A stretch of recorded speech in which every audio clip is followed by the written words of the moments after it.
So what is air pollution?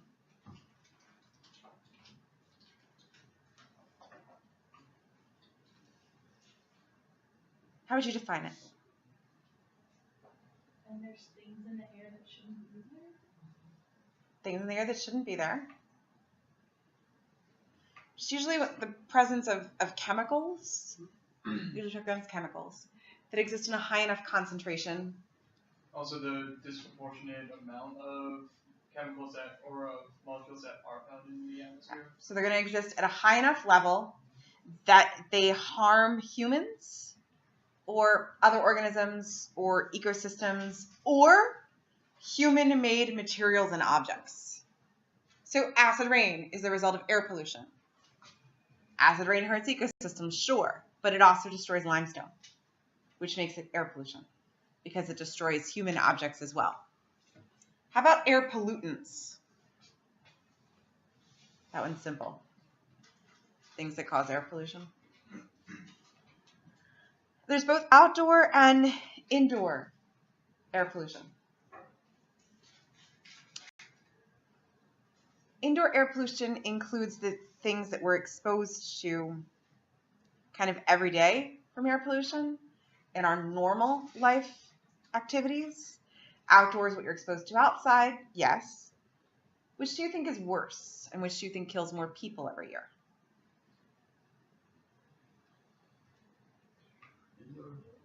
Indoor. So about 2.5 million people die, 2.5 million people die each year due to air pollution. 1.5 million of them die from indoor air pollution. Now that may not be in the United States, because in a lot of other places this includes cooking fires as part of indoor air pollution. But think about, have you ever gotten a new car or a new piece of furniture or a new mattress or new carpeting or painted anything in your house? And that volatile organic chemical smells that comes off of things, those VOCs, they are air pollutants. Some of them are carcinogenic, some of them are not. And one of the reasons we worry about building supplies and how they're made is that there have recently been building supplies made in China that have been imported in that contain high levels of formaldehyde. What do you know about formaldehyde? It's used to preserve things. It's used to preserve things, and it's a neurotoxin. How good is that going to be if you're breathing it in every day? Not healthy. It was in drywall and sofa cushions, I think, most recently. In the United States, we're not allowed to make things with formaldehyde. But we have to be careful of that as we import objects. There's natural air pollution. There's also, which we don't tend to think about, but natural is going to come from volcanoes. It's going to come from other types of like deserts when it picks up lots of sand and it's moving sand. Technically, that's an air pollutant at that point in time. Then there's human-induced air pollution. Cars, smokestacks, cigarettes. The different portions of the atmosphere that we're going to talk about are going to be mostly the troposphere, the stratosphere, and the ozone layer. Which that's what this is for. So that troposphere is going to be usually beneath about 10. So the atmosphere is all the gases that surround Earth. The troposphere is the air that's closest to the Earth, usually about 10 miles below sea level and under. What's the most, what gas makes up the most of the troposphere? It's the same gas that makes up most of the atmosphere, as you've learned. Nitrogen. 78% is nitrogen. 21% of the troposphere is oxygen. Less than 1% then is water vapor, argon, CO2, methane, etc. So the portion that we talk about climate change is less than 1% of the atmosphere that we're worried about. The ozone layer has that O3 layer that protects the Earth by filtering out UV. And then the stratosphere is the second layer around the Earth, and it kind of starts at the ozone layer and goes up. the air does get thinner as you move up in elevation, and the amount of oxygen does decrease significantly. Natural atmospheric warming is a good thing. You may not have been expecting me to say this, but it is very good. It is necessary. Without some level of a greenhouse effect, this Earth would be a frozen ball of ice. We need that greenhouse gas layer. How does the greenhouse effect work? You guys know this. What does it do? It's like radiation comes in through the sun, leaks into the ozone layer, but it's reflected back and can't get back out. Yeah, so the atmosphere is going to keep reflecting back the radiation from the sun, keeping everything warm. Exactly. The greenhouse effect sustains life. How well would we be able to handle life on Earth if all water was frozen? We would all be dead. Greenhouse gases include water vapor, carbon dioxide, methane, and nitrous oxide as kind of our 4 main gases that are involved. We could talk about chemical cycling in the atmosphere, and if we do, the 3 that are worth talking about the most are the carbon cycle, the nitrogen cycle, and the sulfur cycle. So the carbon cycle includes portions of the air, the water, the soil, and the organisms. Our gas involved is carbon dioxide, and what happens is the plants take in the carbon dioxide from the atmosphere. They fix it into sugar. We eat that sugar, or we eat the plants. Eventually we and the plants and everything die. We get decomposed by the bacteria, which releases some carbon dioxide back to the atmosphere and some back to the soil. Some of it is released not as carbon dioxide, but as methane. And we can trace carbon through the system. We know that an increase in carbon dioxide and in methane gases in the atmosphere leads to an increase in temperature. We also know that humans have greatly impacted the carbon dioxide and the carbon cycle.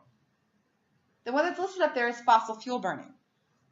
But I want you to think, what other ways have we altered the carbon cycle? Deforestation. Deforestation. We've removed things that take carbon dioxide out. How else? One other main one.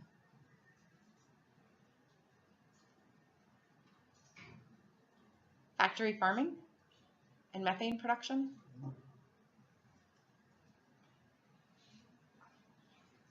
Because cows produce far more methane when they eat corn than when they eat grass. As a matter of fact, one of the ways to solve climate change, it's going to have some effect, is even if we keep eating meat the way we're eating meat, if we have them eating things they're supposed to be eating when they're animals, it will change things. Grass-fed beef produces way less methane than corn-fed beef. Do you think we can make a switch like that? It would cost some money. It would take some time, but something like that is possible. Nitrogen cycle includes air, water, soil, and organisms, similarly to how carbon does.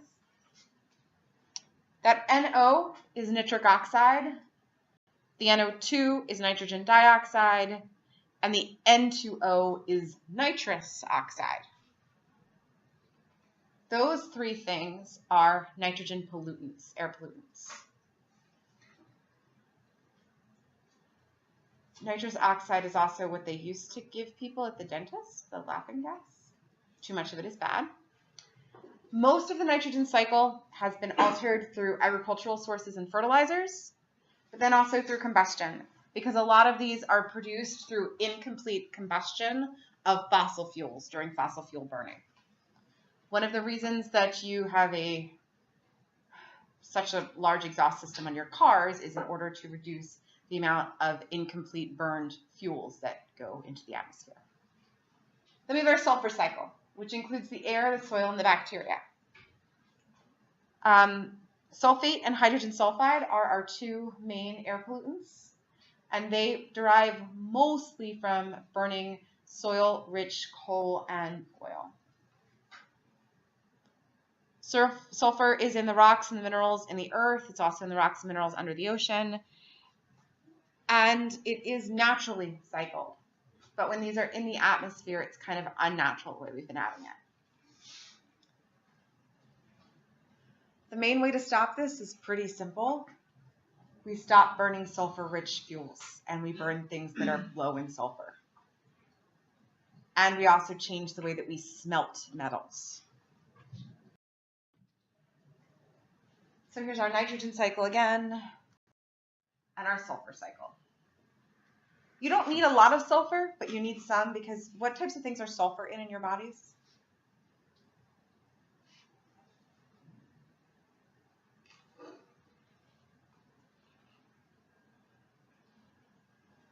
Matt, you look very pained. I feel like I should know this. It's considered a trait. It's something you need in trace amounts. There's some amino acids it's a part of, I believe. So it's necessary for protein synthesis to have your correct 20 amino acids. So you don't need much, but you need some. Our major air pollutants. Oh my. Sulfur dioxide. It's a colorless gas, but it smells like rotten eggs. 2/3 of it that's in the atmosphere has been produced through human activities. When you breathe it in, it irritates your respiratory tract. It contributes to the development of smog. It can directly damage trees when it deposits on them with dew and condensation. It can directly impact crops also through this process. And as it falls in rain, it becomes sulfuric acid, further destroying soils and aquatic life. The sulfuric acid and the sulfate salt are the next one. They're mainly going to come through acid deposition. Acid deposition exists as both wet and dry. When it's wet, it's acid rain or acid snow or acid condensation dew. When it's dry, it's that it's literally so much in the atmosphere that it just kind of dusts across things and it falls out of the atmosphere. It's scary to think of it, but anyone been to LA? How bad did the atmosphere look as you were coming down in the plane to land? Different than here, right? You aren't going through clouds, you're going into smog. Does anyone remember when we had the Olympics 4 years ago in Beijing? Not quite 4 years ago, a couple years ago. That was a main concern. And how many times do we see people, when they're interviewing people in China, walking around with face masks in areas where there's permanent smog? It's scary to think about it. NOx are our NOx gases, the NO2 and NO3, and NO for that matter. NO is colorless. NO2 is reddish brown. Both of them irritate the throat, the nose, the eyes, and the entire respiratory tract. Then we have nitric acid and nitric salts. They come through acid deposition. N2O comes from cars and from fertilizers. It is a greenhouse gas because N2O can trap some heat, but what it also does is it, along with CFCs, destroy ozone. How about carbon monoxide? What do you know about it? Poisonous, odorless, colorless. Do you all have a carbon monoxide detector in your house? Do you burn firewood? If you burn firewood, you definitely want to be sure you have a carbon monoxide detector in your house. They're about the same size as a smoke detector, and they will sound if there's carbon monoxide. Or if you have like a gas oven and range like I do sometimes because it's getting too hot. What does carbon monoxide come from?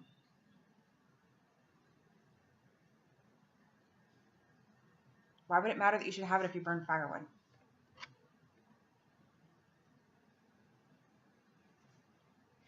It comes from the incomplete burning. Because when you burn carbon-containing materials all the way through, it should give you carbon dioxide. But when they're burned incompletely, you get carbon monoxide.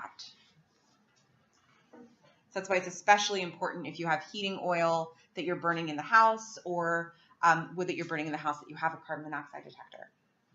Is carbon like car exhaust too? Mm-hmm. Yeah.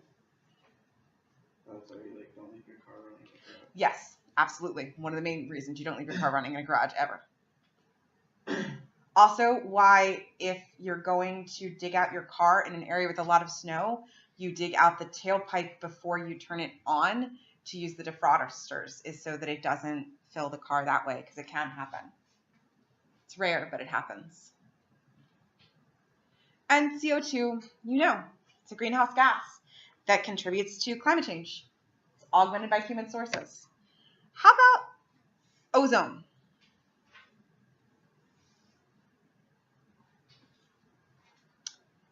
So it's good at the ozone layer, but it's one of the primary constituents of photochemical smog. This is smog that happens when the chemicals in the atmosphere are met with sunlight. This happens in areas where you see most of the smog during the daylight hours, and then it dwindles off into the night because the photochemical part is breaking down, because they need that energy excitability from the sunlight in order to create the smog. It aggravates both heart and lung disease when people breathe in ozone. It lowers your body's immune system response to diseases, and it hurts plants, painted surfaces, fabrics, and the rubber of tires become weaker when exposed to high levels of ozone. So in one way, it saves our lives, and in another way, it's very, very damaging for us.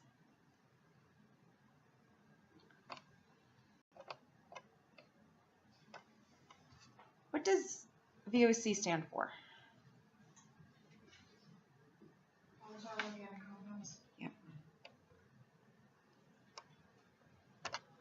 Okay, so VOCs are our volatile organic compounds, hydrocarbons, methane, benzenes, some of the radium compounds.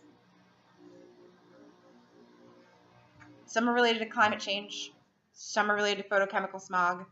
They have a variety of health impacts. It depends upon the one you're dealing with at the time.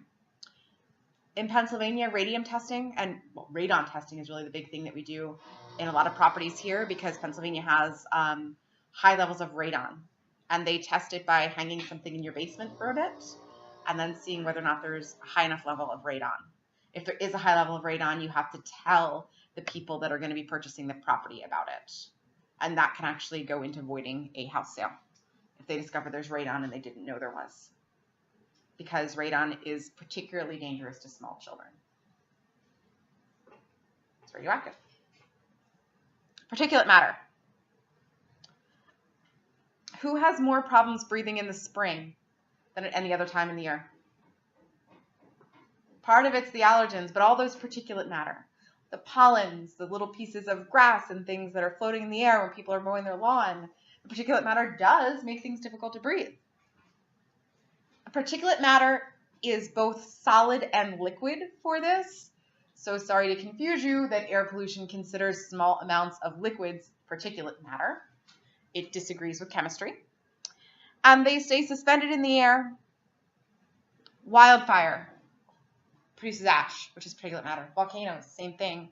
Sea spray produces tiny droplets of water that count as particulate matter. About 1/3 of all particulate matter is produced through human activities, most of it through burning of fossil fuels, cigarettes, inefficient heating, but also through open cooking fires and soil erosion. Clay particles can be particulate matter. And most of the particulate matter irritates the nose and the throat, but it damages the lungs, and it corrodes metals and paints and other things. There are primary and secondary pollutants. So the secondary pollutants are going to come from the primary pollutants as they interact with each other, the water vapor in the atmosphere, and the photochemical smog effects. And here you can see natural versus human. And it's important to note that we have human sources that are stationary and others that are mobile. And the last thing I want to briefly mention is that air pollution, unlike water pollution, is not easy to contain. The air can kind of spread out anywhere and take the pollutant wherever it wants. We will pick up with indoor air pollution. We already confirmed last time that this is the world's most serious air pollution problem. It's not the outdoor air pollution, which is really what we've all been used to as considering the worst air pollution problem. But indoor is worse. In our less developed countries, particularly those where people are living in some sort of a small one-room or couple-room house, it becomes very problematic because they usually also do their cooking inside and their heating of their home inside with the burning of wood or of some form of other type of biomass. And that means that unless there's good ventilation, all of that smoke, all of that burned material is staying inside of a small 1 or 2 room place where they're cooking and eating and sleeping and doing everything. So there's not then much exchange of air with the outside. It may mean that the stoves are poorly vented, if vented at all. They may not be right next to a window. Sometimes they will do the cooking outside, but then you still need to have heating for the home provided by burning something interior. Charcoal is frequently burnt. Some of these places will burn coal inside of the homes, and if you can imagine how bad coal is for outdoor air pollution, imagine burning it inside of your home in a poorly ventilated area. One of the other problems becomes that some of them will burn dung or dried manure or feces. So it is a energy-rich waste, but that means also that you need to be concerned about whether or not the bacteria is burning through thoroughly as it's on fire.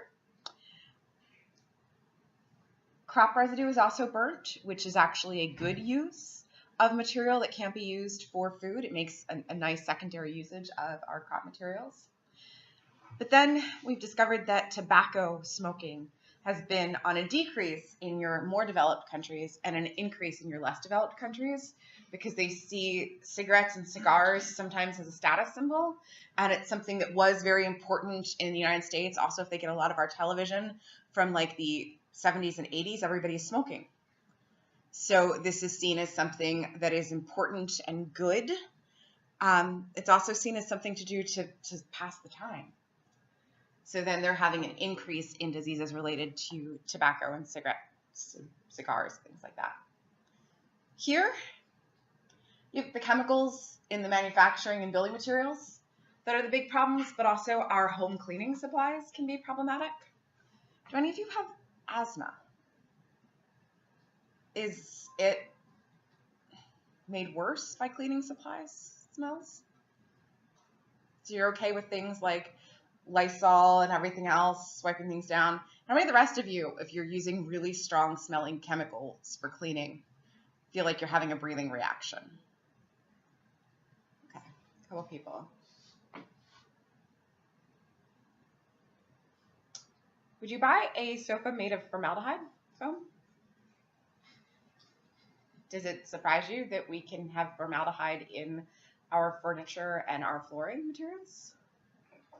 Because if I can't buy animals that are in formaldehyde anymore, I should certainly not be able to buy a sofa that contains formaldehyde, but it happens. It's in furniture, it's in wall paneling, foam insulation, particle board. It's not necessarily used in the United States to make these products, but it is used in other countries and imported in. So it is a problem. Tobacco smoke, formaldehyde, radon 222 is a radioactive gas that comes from natural rock deposits. There's nothing really man-made about it, but it is an air pollutant, and houses have to be tested for it prior to sale. For us, indoor air pollution in urban and suburban areas is usually more of a risk than outdoor air pollution for humans, because we spend so much of our time indoors, and because we have so many roads and vehicles that are left idling and things that are either next to our areas, or because we've spent a lot of time in those cars ourselves, driving places. So pollution that you're exposed to while driving your car also counts as indoor air pollution. Here you can get an idea of what are some of the things that you are exposed to inside of your home. Some of them you're probably like, okay, well, I expected that I would see tobacco smoke or carbon monoxide. But chloroform from chlorine-treated water. If there is too much chlorine for treating the water, the chlorine will off-gas.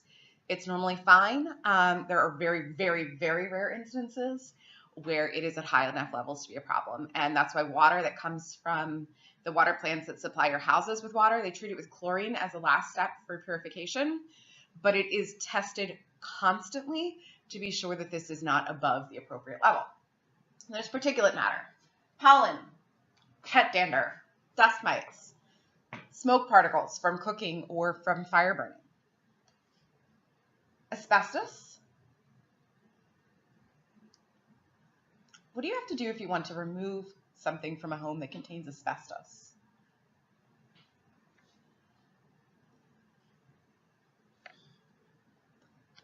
Generally, you have to hire an asbestos removal company. And they're going to come in with the full Tyvek suits, full face mask, everything all suited up so that they're not going to be exposed to it. They're usually going to have to wet everything down, and whatever they remove it onto, they're going to put plastic down to remove it, to make sure they gather it all up. They're going to vacuum everything when they're done. Asbestos removal from homes and schools usually means that while it's happening, nobody is in the building. Because if anybody else is exposed to it, the asbestos can get in the lungs, and asbestos is related to development of lung cancer and lung diseases.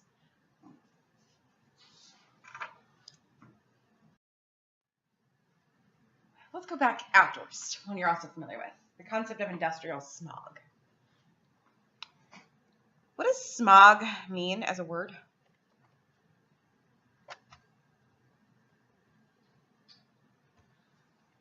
What do you think the word smog comes from? That gray haziness you see. It is the gray haziness you see in the air. It's like suspended air pollution. Suspended air pollution. Smoke and fog. Smoke plus fog equals smog. That is really where the word came from. Because it looked like a fog made of smoke when people first saw it. So they started to come up with a word for it. They went with smog. Industrial smog really didn't start until the coal burning industrial revolution. So it first resulted that we noticed it from coal burning. It's a mixture of SO2, suspended solid particles, and then suspended droplets of sulfuric acid. This gives it a gray coloration to it. The picture is from a coal burning plant in Eastern Europe. Do you see that gray coloration that it gives to all of the area behind it? Surprisingly, this is becoming less of a problem in our more developed countries because it was a problem in the past and we've worked at fixing it.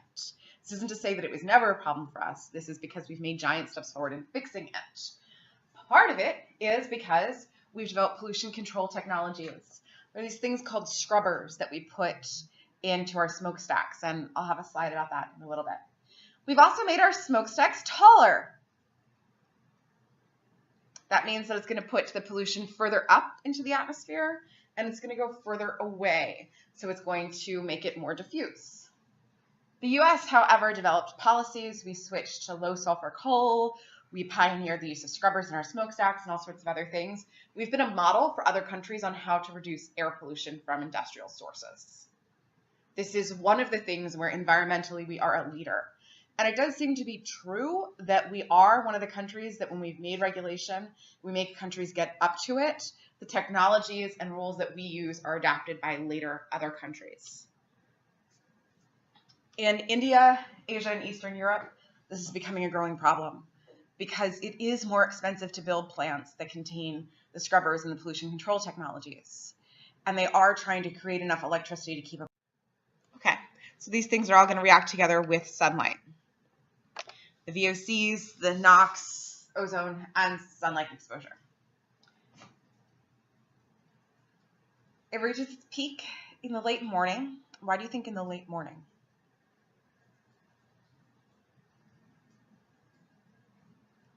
Isn't that when the sun's at its highest? So sun's going to be at its highest somewhere between that 10 o'clock and 2 o'clock time period. But what happens between like 7:30 and 9:30? Going to work. People are going to work. So you have this combination of lots of people have gone to work and the sun is reaching its highest point. So that's when it starts to kind of peak. Who's at risk for this? Cities with lots of motor vehicles, crowded streets, traffic jams, particularly in sunny, warm, dry climates. So name for me some cities you think are impacted. Los Angeles. Los Angeles.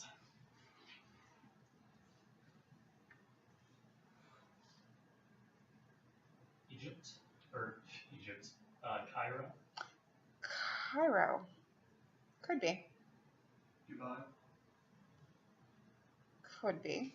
Though I don't know that their streets are as crowded as some of the others. Las Vegas. Potentially. Italy.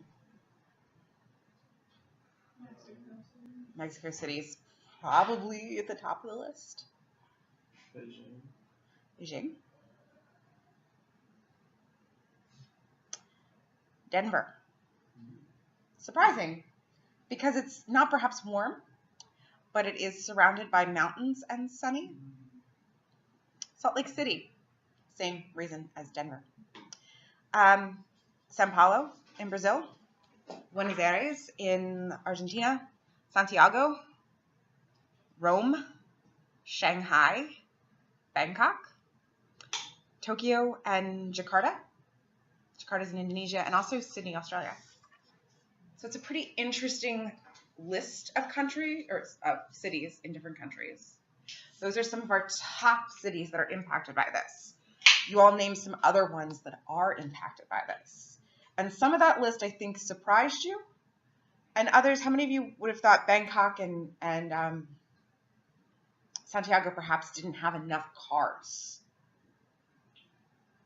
to make this list? But they do. They have so many people in such a small area that it does affect things. But then here's a problem of all of our air pollution. All of this exists, and then it's going to travel downwind. So it's going to move from the area where the pollution started to someplace else. Where exactly it's going to move depends on the wind. It also means that you have people that are paying the environmental and the health price of air pollution that never caused it in the first place. What cities do you think we have here?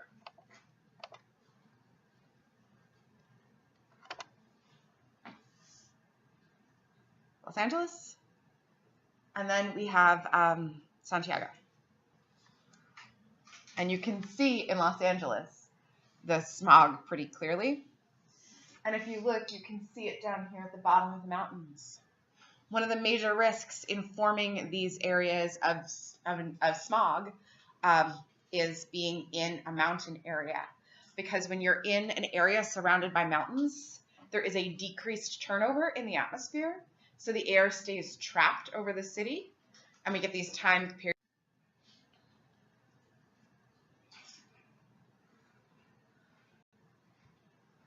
You mentioned China. We have the smog over the eastern portion of China. And we also have Shanghai here.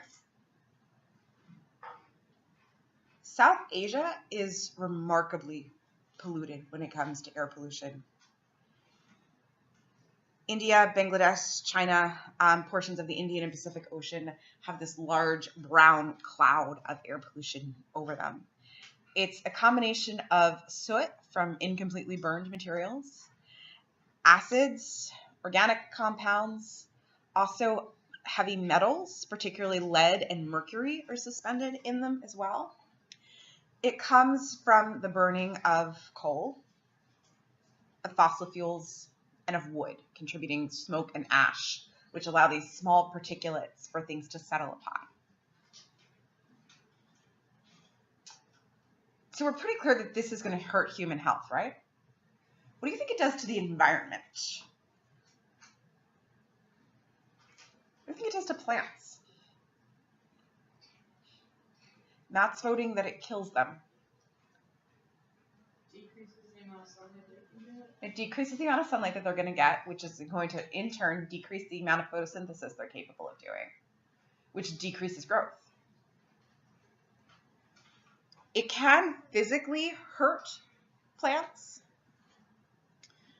Some of them are physically injured by this, especially if it's the high levels of heavy metals and acids that settle on them. But think about what this does to your food production and to people going hungry. If this reduces photosynthesis and reduces plant growth, it reduces crop yield, which in turn means people are hungrier because there's not enough food to feed them. And suddenly these issues start snowballing into each other. Aquatic life is damaged by this, and we expect that about 700,000 people per year die from air pollution related illnesses and problems. We can actually track the movement of this smog cloud now to the US West Coast. It actually extends across the Pacific that far. And about 2/3 of the black carbon that's in it will continue that far, 1/3 of the toxic mercury, and about 25% of the particulate matter. So it is a massive cloud that does. And I mentioned that the mountains pose a threat. And this is that concept of inversions. I don't think your textbook covers inversions. I know I stole this from another book. An inversion happens because hot air should rise out of these valley areas. It should rise up, going up across the mountains, and as it does, it should take all of the air pollutants that are in it away with it. An inversion happens when this does not occur. Warm air somehow gets trapped and forms a lid right here over this area. And what happens is that the warm air keeps cycling up. It kind of hits this lid and it cycles back down. It's not a physical thing, but what it is a break in the temperature profile. As opposed to the warm temperature continuing up and the cold air cycling back down, you get this air layer that does not move. It actually completely stops the cycling of air and the flushing of air out of the system. This happens generally due to a radiation inversion. This is common in your mountain regions because the warmth of the sunlight coming off of the mountains increases the warmth in some areas, which keeps this turnover of air from happening. So you get this extra warm layer where things are exchanging inside of it. The reason why photochemical smog gets better as the day goes on, as opposed to getting worse, is that this radiation inversion usually is gone by late morning, early afternoon. So that means for the drive home, the rush hour going home, it doesn't exist, and that air pollution is going to cycle right out. So this is that second reason why that photochemical smog is worse mid-morning than at any other point in the day, because that's when the inversion is reached. There's also something called a subsidence inversion. This is when you have an air mass that's moving, a warm, high-pressure air mass that comes into the area and it stalls. This air mass just stops moving. And because it's warm, And because it's this high pressure, it's actually going to start to sink towards the ground layer, trapping and pushing everything down with it. These tend to last a long time comparatively to radiation inversions. These subsiding air masses have been linked to times of really high periods of death due to air pollution. Those of you that took environmental issues, the Denora, Pennsylvania case, and there was the other one in Europe where lots of people died from air pollution events over a period of 3 days. This was the inversion that caused it, something like this. Those of you taking environmental regulation and policy next year, we'll talk more about this then. Acid deposition is something I think you're all familiar with because I imagine you've learned about it since elementary school. So in acid deposition, you have acidic particles or droplets that are going to be falling from the air. If it's on particles, it could be because it's on pollen or pet dander or ash components, something that's a particulate matter that's up in the air. If it's droplets, it's going to be inside of a water droplets.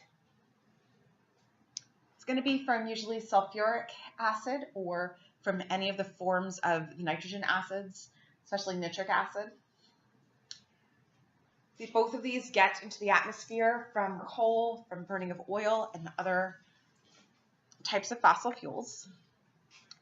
They stay in the air for anywhere from 2 days to 2 weeks. And like all air pollution, it travels downwind. What's the difference between dry and wet deposition?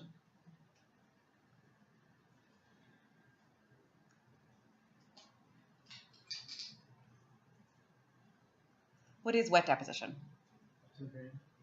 Acid rain, acid snow.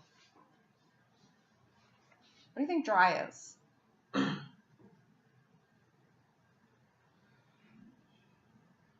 So this would be when the particulate matter is going to be coming out of the atmosphere, settling onto things, but it's not part of a precipitation event.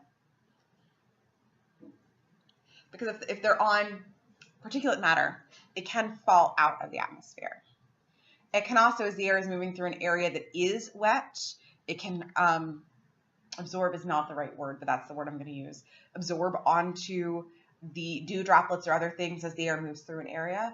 So you can have this dry deposition. But a lot of time what happens is that our particulate matter is settling out of the atmosphere, that it can't stay in there any longer. Soils and water systems do contain basic compounds in them as opposed to acidic compounds that should be able to buffer the natural effects of acid rain and other things. And I'm going to highlight the word natural there because rain as a thing, even without pollution, always tended to be a little bit more acidic than basic. It was never 7. It was usually somewhere in the 5 to 6 range.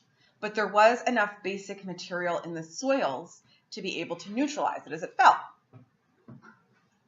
So we're making rain perhaps more acidic, but there's always been this tendency of it to fall slightly more acidic. Having said that, freshwater systems on average are more acidic and the ocean is more basic.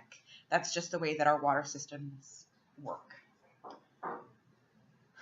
What we're realizing now is that the alkalinity in here isn't able to balance out the acidity anymore in all places. In some places it's still balancing well, in others it's not. So what happens when it can't buffer itself anymore? Calcium and magnesium are stripped from the soil. Calcium and magnesium are things that crops and plants need in very small amounts. They're considered trace minerals, but if they don't have them, it reduces the soil fertility. We're also discovering that lead, cadmium, mercury, and aluminum leach out of the soil remarkably well in acidic conditions. The basic conditions kept those heavy metals from entering into the cycle. But as soon as we created these systems and made them more acidic, these compounds became able to be freely removed from the clay particles that were holding them, which increases the amount of heavy metals in the system. And what do you think that does to plants and aquatic life? Any of you ever played with mercury? I was gonna ask, did you get to play with mercury? Or were we always told it was toxic and you couldn't touch it? Always so toxic. Always told it was toxic. Me too. My dad said he remembers being in middle school and the teacher went around the room and everybody got to like have a little bit of mercury poured into their hands and they got to play with it. I remember being in grad school and we broke a mercury containing thermometer. We had to put on respirator masks, we had to glove up, we had to put on our lab coats to clean up what was like the equivalent of like half a drop of mercury from the floor. And we had to fill out like an incident report, and it was a disaster. But imagine you're a fish and you're swimming in low levels of aluminum, lead, cadmium, mercury. Not good, right? This induces stress in organisms and in plants. And stress weakens their ability to thrive. It increases their susceptibility to diseases and drought. And for plants, insect and pest resistance is decreased dramatically. We find that high elevation forests are actually facing the worst of this because they have very high amounts of acid rain and all of the basic material that would buffer it just kind of goes down the mountain with it. Does it impact us? Well, sure, absolutely. It hurts our respiratory systems, irritates our eyes, our nose, and our throat. But it also damages our buildings and our structures.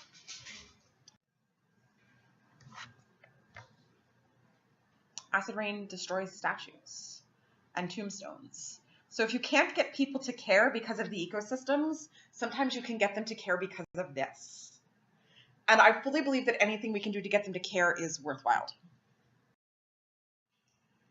And this is showing you exactly how acid rain kind of happens. How about human health? Well, 2.4 million people die per year because of air pollution things. And I mentioned that 700,000 a little bit ago. That was related to just the people dying due to that South Asian cloud. So we've got 2.4 million deaths per year. Most of them are in Asia. Mostly it's due to indoor air pollution and that large pollution cloud. But 150 to 350,000 people in the US die every year from air pollution related deaths. If I may ask, I'm rather surprised that there is such a high amount of deaths in West Virginia. Why do you think? So, I mean, Pittsburgh is nearby, and see that's kind of affected as well as just everything. What do we do in West Virginia? Coal. We mine coal. What do we do in Pittsburgh? We burn coal to create steel. West Coast looks nice. West Coast is good, shockingly. Yeah, but that's because all their Air pollution is coming this way. Correct. Correct. But you're right, West Virginia, it doesn't make any sense until you start thinking about coal. And then let's think about this. Most of them are related to indoor air pollution, right? That's what most of our deaths from air pollution come from. How would that relate to coal mining? mine workers. The mine workers taking the coal dust home. We had a student my first year here who had done a summer shadowing experience working with a doctor who had worked in West Virginia, and he had worked on young children in West Virginia and the incredibly high incidence of bronchitis and asthma and other things. And he said that from his anecdotal experience, it was linked to whether or not their parents worked in the coal mines or not, because they would come home covered in coal dust. And, you know, even if you do leave your shoes and your coat and everything at the door, it's still on your clothes, and then you're showering and it's all over the house.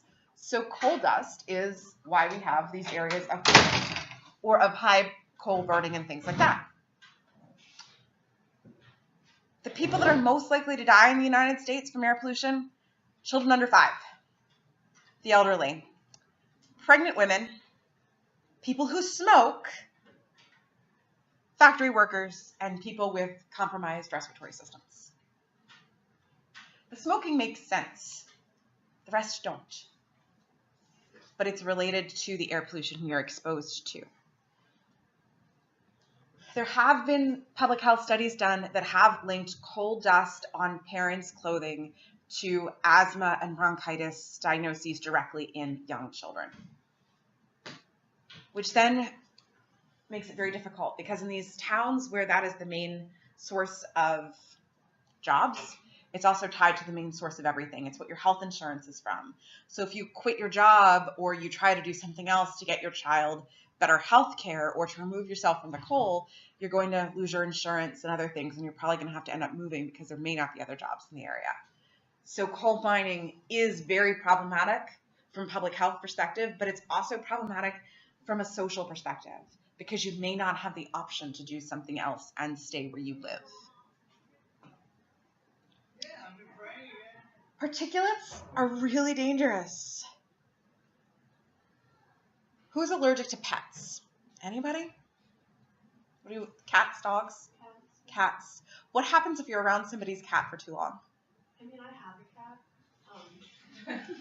I just get like really like sneezy and Okay. and stuff.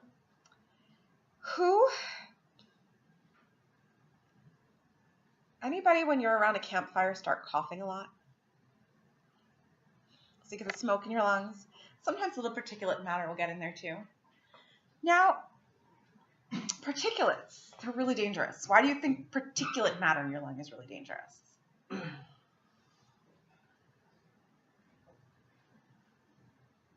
not supposed to be. Well, okay, it's not supposed to be there. These particles, they're going to be irregularly shaped, correct?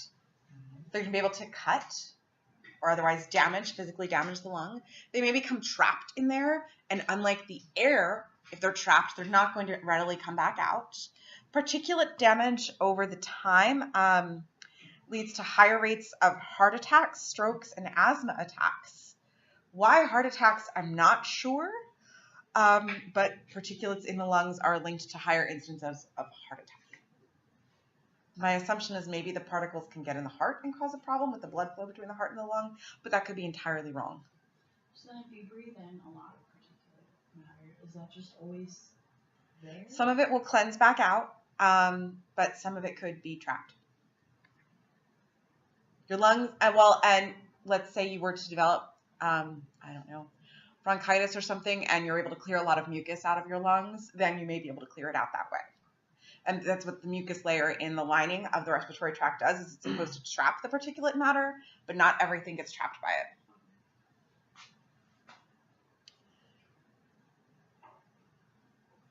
And then I was going to talk about the graph, but you guys already saw it. The purple. Who's moving to West Virginia? Who right now is like, I'm absolutely moving to Washington or Oregon. This is like sealed. Okay, climate change. Yeah, this is our next big one. The Earth's atmosphere has been warming. It just has been. We'll come back to this a little bit more in the next things. But recently it's been warming more rapidly. Since 1975, our Earth's average temperature has risen 1 degree Fahrenheit. So that's longer than all of our lifespans. We've risen 1 degree Fahrenheit. Why? Well, there's been an increase in carbon dioxide and other greenhouse gases, including things like methane.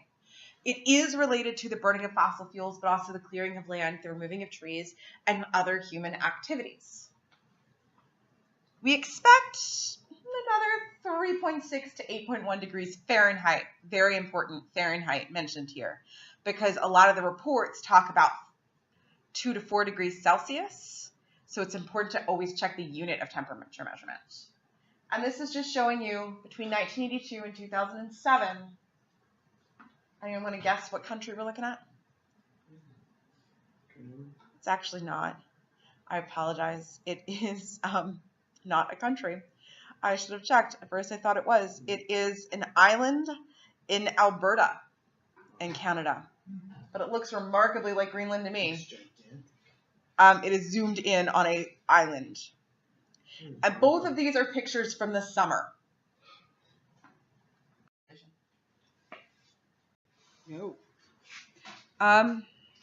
This is not what we were supposed to be on.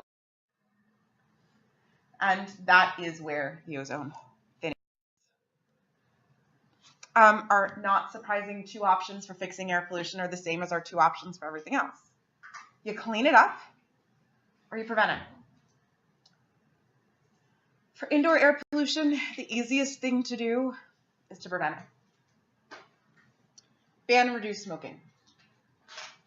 Have an alternative to indoor fires. One of my favorite things that we have developed and that there are people working on sharing all over the world are these solar stoves and solar ovens. Any of you watched Top Chef? A few years ago, they had an episode where the people had to cook with the solar ovens or the solar cooking plates, and they were actually partnering with an organization then to like give them away. If you go camping a lot, this is something to definitely invest in. It concentrates the solar heat, and then it requires absolutely no firewood or biomass or anything to cook your food. So it produces no pollution and requires no input of anything other than food and the structure. And it's something that can be shared throughout people in an area. And it cooks food, and it actually cooks it so well that we think it would decrease like death from like food poisoning because it cooks it through thoroughly, and that's great. There's also low emission building materials we can do. This is a turbo stove, which dramatically decreases the amount of air pollutants, and it's able to be used outside, so it's something that will decrease things. For low emission building materials, we're working on that, making things do not contain formaldehyde. This is where we're supposed to be. Okay. So, fixing air pollution. We mentioned indoor air pollution a little bit last time, and also the concept that for fixing air pollution, your two options are to change it or to prevent it, but preventing it really does, or to clean it up or prevent it, sorry. And preventing it really does seem to be the best way to go about this. For reducing air pollution, it's kind of simple. We can have lower emissions cars, which will reduce some level of emissions, but we've done quite a bit with this already. Your muffler, what does it do?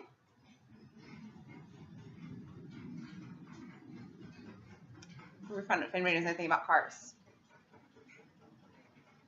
So like clean the byproduct of burning.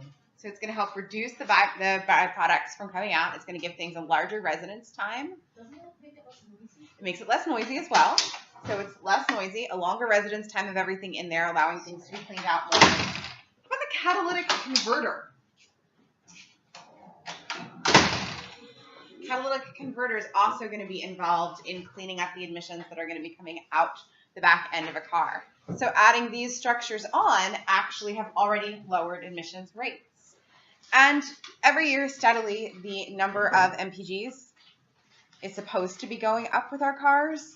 We don't necessarily see that happening, but there's a lot of consumer push to want cars that have better mile per gallon ratings. And why do you think consumers want that? Because they pay less for gasoline. So portions of it are that people want to be able to have cars that are more fuel efficient, but a bigger part of it is if they're more fuel efficient, it costs me less in the end.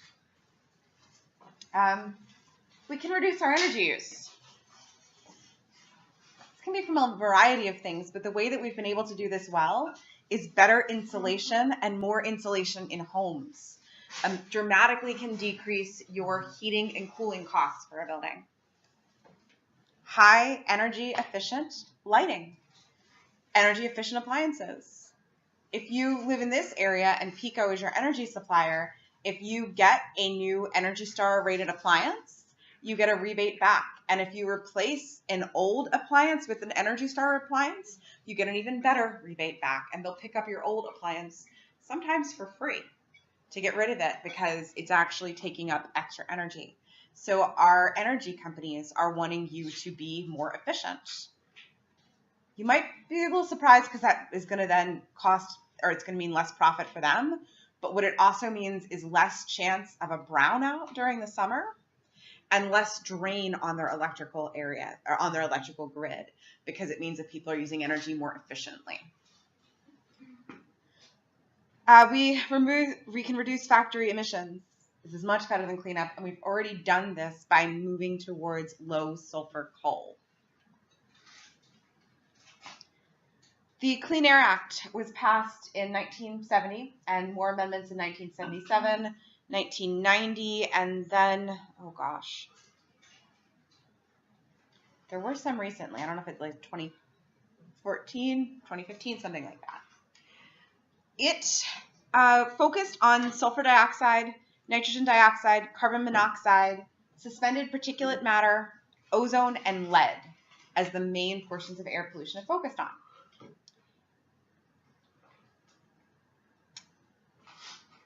There was an overall drop in these air pollutants of close to 70% between 1980 and 2010. What does that tell you about how this worked? We saw that after 2010, things stayed about steady, but given the fact that during that time there was almost a 36% in population size, it's pretty amazing that we were able still to have that 70% drop in the first place. Lead, we've reduced by 97% from air pollution of what's happening in the United States. The main reason we did that is we switched to unleaded gasoline. The particulate matters decreased by 83%, carbon monoxide by 70%. The only air pollutant that has really increased that the air pollution or that Clean Air Act was aimed at is carbon dioxide. That's increased about 15 to 20% since the start of the Clean Air Act. The emissions cap and trading works very well. I think we've mentioned the idea of cap and trading before, the idea that we set a limit and then we let people who are under that limit sell or trade their emissions that they can still do. And the idea of it is that every year it's lower and lower and lower. There's also been a huge grassroots movement to phase out coal. Currently, though, there's the opposite of that movement. Have you heard about clean coal?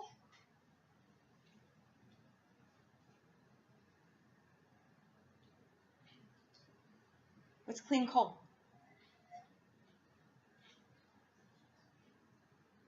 Just trying to like burn out like the scrubbers and the smokestacks and stuff. So they're cleaning up how they're doing it. Yeah, it's usually also your low sulfur coal. So it is your cleanest of the coals. Is it clean? I wish I was joking. I don't remember which politician it was earlier this year that said that no, they wash it and they remove the pollutants.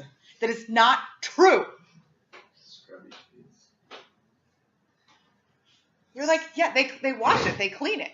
I'm like, no! It was on the news, and I don't remember who it was. But I was like, oh. But that's what people think when they hear clean coal. It is a lot cleaner than other things. But a transition towards natural gas may be a lot better for us because it will produce fewer pollutants than burning coal will. There's been work to save the ozone layer as well, and it did work with reducing CFCs and everything like that. The Stockholm Convention on the Persistent Organic Pollutants, I believe, was passed in 2009, and it regulates 21 of the top air pollutants, which includes DDTs, PCBs, all of those. It was approved by 168 countries, but not the United States. Sweden has taken things a step further because they require chemicals that are used to not just be shown as not persistent in the environment, but to be demonstrated as safe. They've adopted a new policy for all chemical uses, which is guilty until proven innocent. So new chemicals must prove they're safe before they're going to start using them. With the ozone layer, I did want to mention that we knew that it was going to take 60 years to recover from the moment that we stopped everything, to recover to where things were at the 1980 level for the ozone layer. The expectation was it would take 100 years for things to recover to the 1950 layer. But we've actually realized it's healing a little bit faster than that, And we did sign on to the Montreal Protocol and Copenhagen Agreement, which were the things for protecting the ozone layer. And why do you care about the ozone layer? Well, maybe because you care about UV radiation. I imagine you all know all of this. You've all grown up in a world where sunscreen is a big deal. So use it. Don't get skin cancer. Well, it won't stop all skin cancer, but